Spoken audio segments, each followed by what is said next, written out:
Me lembro que logo que eu me tornei cristão, duas coisas me preocuparam demais. A primeira delas era a questão do tal do problema do mal. Se Deus existe, Ele é todo poderoso, por que o mal existe? Né? E isso foi uma preocupação minha que eu investiguei em muitos livros até hoje. É uma das coisas que mais me aflige, é uma das coisas que me motivou a estudar até hoje. Chegou a estudar filosofia, história e teologia. E o segundo deles foi o problema da existência de Deus. Ou seja, quais são os argumentos favoráveis que compõem um conjunto de provas que tornam a existência de Deus mais plausível ou menos plausível? E esse debate me levou a conhecer uma pessoa chamada John Lennox, que é um matemático da Universidade de Oxford, que se formou pela Universidade de Cambridge e é um dos maiores matemáticos hoje vivos, que trabalha, ou pelo menos trabalhou há muitos anos, com a questão de conjuntos abstratos. Ele foi ensinar na Rússia, morou na Alemanha, é um homem cultíssimo e desde 2013 eu acompanho o seu trabalho. E neste vídeo que eu vou colocar para vocês agora, é um debate que aconteceu na Universidade de Oxford com a pergunta: Deus existe? E aí de um lado tinha uma turma dizendo que Deus existe e outra turma dizendo que Deus não existe. Do lado, argumentando a pró-existência de Deus, estava John Lennox e o Peter Hitchens, que é irmão do Christopher Hitchens, que morreu, que era um dos 4 cavaleiros do apocalipse do ateísmo, junto com Richard Dawkins, com Sam Harris e com o Sr. Daniel Dennett. Eles formavam os Cavaleiros do Apocalipse. Então você que tem aquele seu amigo ateu, você que passa dúvidas por isso, este vídeo é um bom começo para você entrar numa discussão séria. O professor Lennox é um dos homens mais sérios nessa questão da interação entre a filosofia, a ciência e a teologia.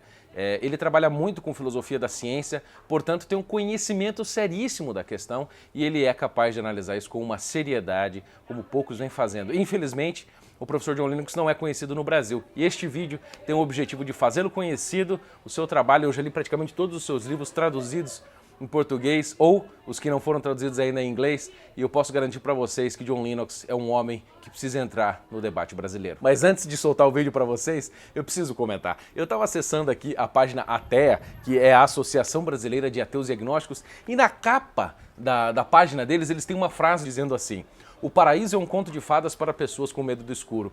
Você sabe como que John Lennox rebateu essa frase? Ele disse: o ateísmo é um conto de fadas para pessoas que têm medo da luz. Aproveite. Thank you very much, ladies and gentlemen. I believe in God.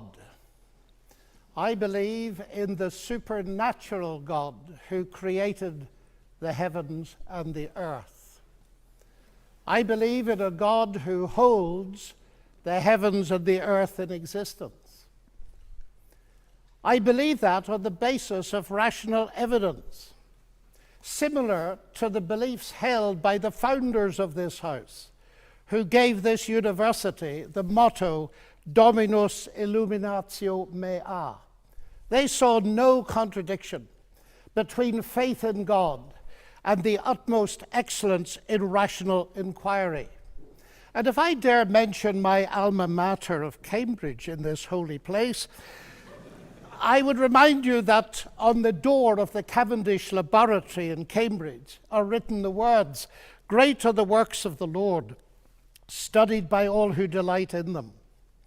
And as we look at the rise of science in the 16th and 17th centuries, Alfred North Whitehead and many others commented that men became scientific because they expected law in nature, and they expected law in nature because they believed in a lawgiver. So, ladies and gentlemen, I'm not ashamed of being both a scientist and a Christian, because arguably Christianity gave me my subject. What I am amazed at is that serious thinkers today continue to ask us to choose between God and science. That's like asking people to choose between Henry Ford and engineering as an explanation of the motor car. When Newton discovered his law of gravity, he didn't say, "I've got a law, I don't need God." No, he wrote the Principia Mathematica, arguably the greatest work in the whole history of science, because he saw that God is not the same kind of explanation as a scientific explanation. God doesn't compete. Agency does not compete with mechanism and law. Why is there something rather than nothing?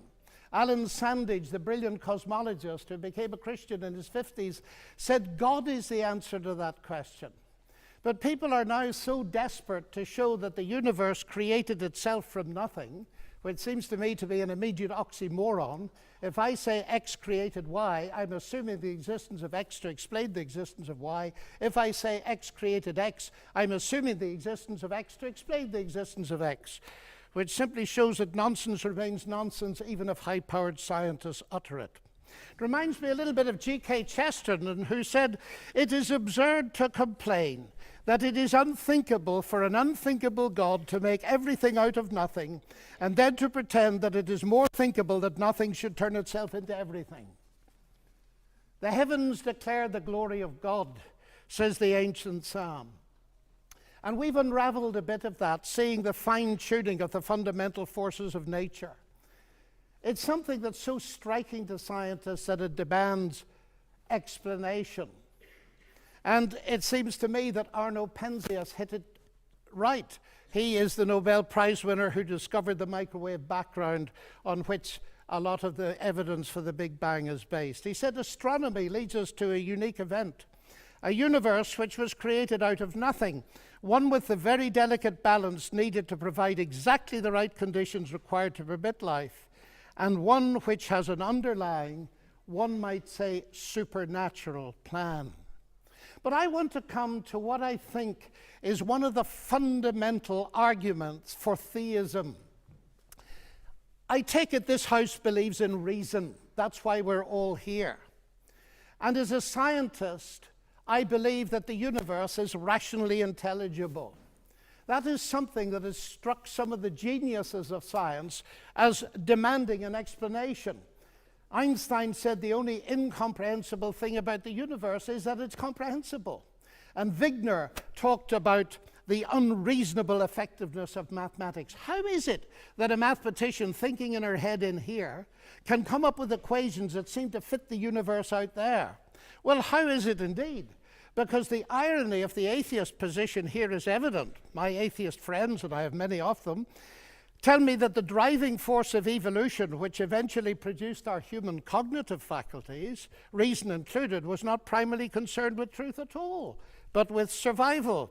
And we all know, ladies and gentlemen, what has often happened and still happens to truth when individuals or commercial enterprises or nations feel themselves threatened and struggle for survival. A leading philosopher, Alvin Plantinga of Notre Dame, says if atheists are right that we are the product of mindless, unguided natural processes, then they have given us strong reason to doubt the reliability of human cognitive faculties, and therefore inevitably to doubt the validity of any belief that they produce, including their atheism. Their biology and their belief in naturalism would therefore appear to be at war with each other in a conflict that has nothing at all to do with God. Yet my atheist friends still insist that it is rational for them to believe that the evolution of human reason was not directed for the purpose of discovering truth. And yet it is irrational for me to believe that human reason was designed and created by God to enable us to understand and believe the truth. Curious logic.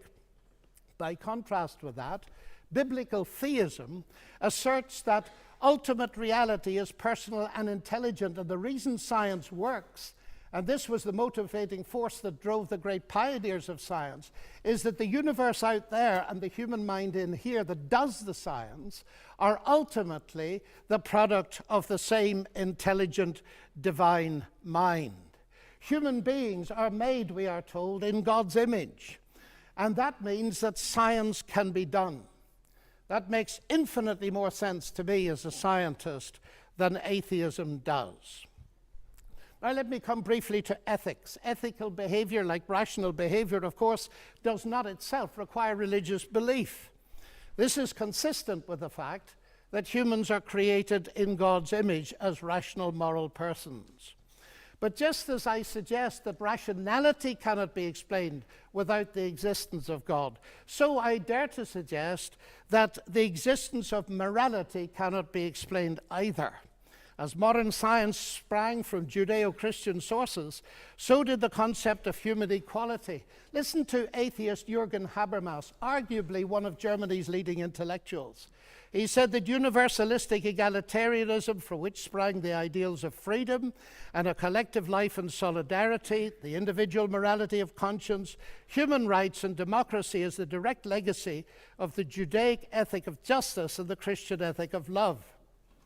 This legacy, substantially unchanged, has been the object of continual critical appropriation and reinterpretation. To this day, there's no alternative to it. Everything else is just idle postmodern talk. And it seems to me he's hitting the core of something important, because the value of a human being on which such egalitarianism rests is based not on what the human being can do, but what she's made of, or how she's made in God's image.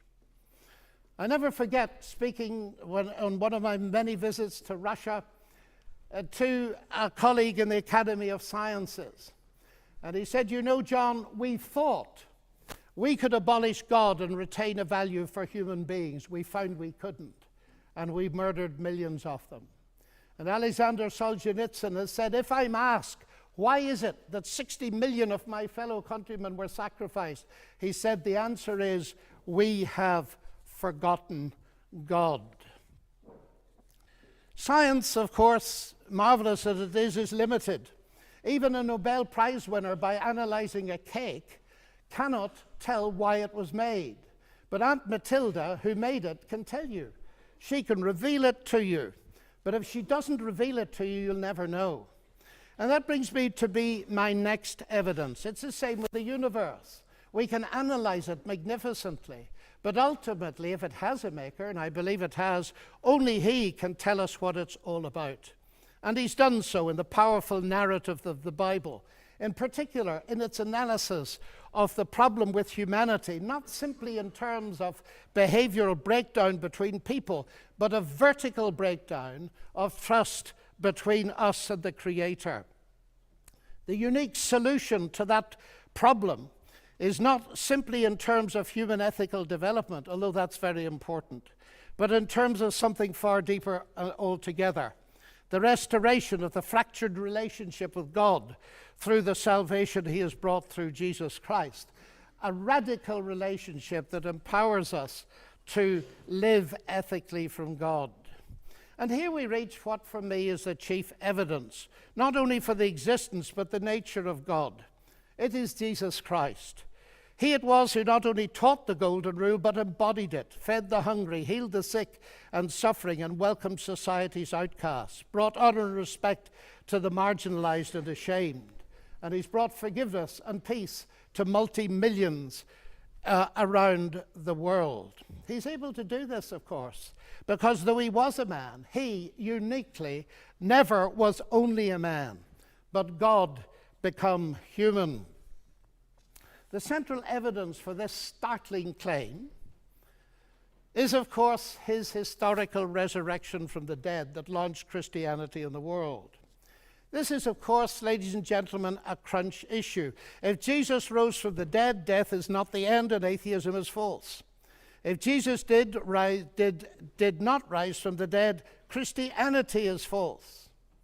And I remember at Cambridge as a student listening to the brilliant Sir Norman Anderson, a legal expert, going through forensically the evidence from his legal perspective as a brilliant lawyer. And he said at the end of it, "The empty tomb then of Jesus forms a veritable rock on which all rationalistic theories of the resurrection dash themselves in vain." Just finally now, as I read the Bible, I do not only find intellectual satisfaction, but I find a great deal of that. I sense the voice of God speaking to me. You say that's intensely personal. But ladies and gentlemen, we've been asked tonight about belief in God. And I want to strongly emphasize that God is not a theory, he's a person. And if the origination of me qua person is a personal God, then the most exciting thing really is there a possibility of getting to know God? And so I don't simply believe there is a God. I've come to know him and trust him. And I have strong reasons for doing so. because of Christ dying and rising again for me. And that has generated in me a sense of utterly unmerited forgiveness, acceptance, and peace that has enabled me to face the ugly side of my own nature and with God's help to do something about it. But it's enabled me to face something else. The hardest problem I face as a Christian is the problem of evil and pain. My niece getting a tumor at 22 that kills her. What do I say to my sister? And this is the hardest problem we face. But it seems to me that atheism here has no answer, because by definition, atheism believes that human death is the end, so there is no ultimate hope. But you see, ladies and gentlemen, we could stay here till midnight and beyond arguing, as has been done in this university for centuries, what a good God should, might, would, could, if not, possibly might, just could he not have done, and we'll get nowhere. So it seems to me there's another question we can ask, and it's this. Granted that life presents us with a double picture. We see some beautiful things. We see some ragged edges. We see hurt and pain, and we see joy. How can we come to terms with that? And it seems to me here is no simplistic answer, but a window into an answer, and it's this. If it is actually true that Jesus is, as I believe him to be, the Son of God, then we can ask the question, what is God doing on a cross? And the answer comes back at the very least. God has not remained distant from our human suffering, but has become part of it. And the other side of that is this. Because Jesus rose from the dead, he is going to be the ultimate judge. Now here's an irony, because atheism has no ultimate hope of justice by definition. The vast majority of people in the history of the world have died without justice and will die without justice. And if death is the end, then of course they have no hope of ultimate justice. But the promise in the New Testament, guaranteed by the resurrection of Jesus, is that he is to be the judge in the coming day. So, ladies and gentlemen, those are some of the reasons why I believe that God is real and worthy to be trusted. Thank you.